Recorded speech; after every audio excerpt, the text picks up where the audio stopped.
उत्तर प्रदेश में पंचायत चुनावों की सरगर्मी तेज हो गई है और प्रशासन ने ग्रामीण राजनीति के इस सबसे बड़े उत्सव को लेकर अपनी तैयारियों को अंतिम रूप देना शुरू कर दिया है। चुनावी प्रक्रिया के सबसे महत्वपूर्ण पड़ाव यानी मतदाता सूची के पुनरीक्षण को लेकर बड़ी जानकारी सामने आई है कि यूपी पंचायत चुनाव के लिए अंतिम मतदाता सूची अभी जारी नहीं हुई है।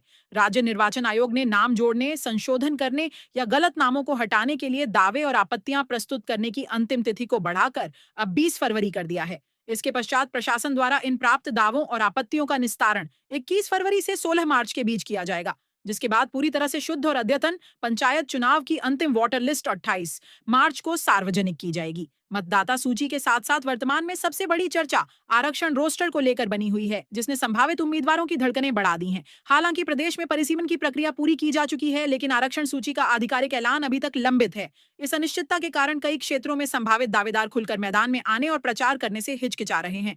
उम्मीदवारों के मन में यह डर बैठा हुआ है कि कहीं ऐन वक्त पर उनकी सीट किसी अन्य जाति या वर्ग के लिए आरक्षित न घोषित हो जाए, जिससे उनकी चुनावी तैयारी और वर्षों की मेहनत व्यर्थ हो सकती है। यही कारण है कि ग्रामीण क्षेत्रों में चुनावी माहौल तो है, लेकिन आधिकारिक घोषणा के अभाव में एक सस्पेंस भी बरकरार है। चुनावों के संभावित समय को लेकर सरकार की ओर से भी अब स्थिति धीरे धीरे स्पष्ट होती दिख रही है। उत्तर प्रदेश सरकार के पंचायती राज्य मंत्री ओम प्रकाश राजभर और विभागीय सूत्रों से प्राप्त संकेतों के अनुसार यूपी पंचायत चुनाव की प्रक्रिया अप्रैल से जुलाई 2026 के मध्य संपन्न कराई जा सकती है। इस विस्तृत चुनावी प्रक्रिया को दो मुख्य चरणों में विभाजित किया गया है। पहले चरण के अंतर्गत ग्राम प्रधान, बीडीसी, क्षेत्र पंचायत सदस्य और जिला पंचायत सदस्यों के पदों के लिए चुनाव होंगे, जिसमें ग्रामीण जनता सीधे अपने मताधिकार का प्रयोग कर अपने प्रतिनिधियों को चुनेगी। उम्मीद जताई जा रही है कि चुनाव का यह मुख्य हिस्सा अप्रैल और मई के आसपास पूरा कर लिया जाएगा। राजनीतिक दृष्टिकोण से इन पंचायत चुनावों का महत्व बेहद खास माना जा रहा है, क्योंकि इन्हें 2027 में होने वाले उत्तर प्रदेश विधानसभा चुनाव का सेमीफाइनल कहा जा रहा है।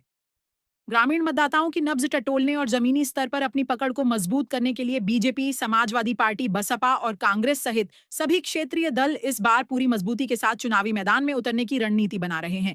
यह चुनाव न केवल स्थानीय सत्ता का निर्धारण करेंगे, बल्कि आगामी विधानसभा चुनाव के लिए भी राजनीतिक दलों के लिए एक मजबूत आधार तैयार करने का काम करेंगे, जिसके कारण इस बार का पंचायत चुनाव पहले के मुकाबले कहीं अधिक दिलचस्प और चुनौतीपूर्ण होने वाला है।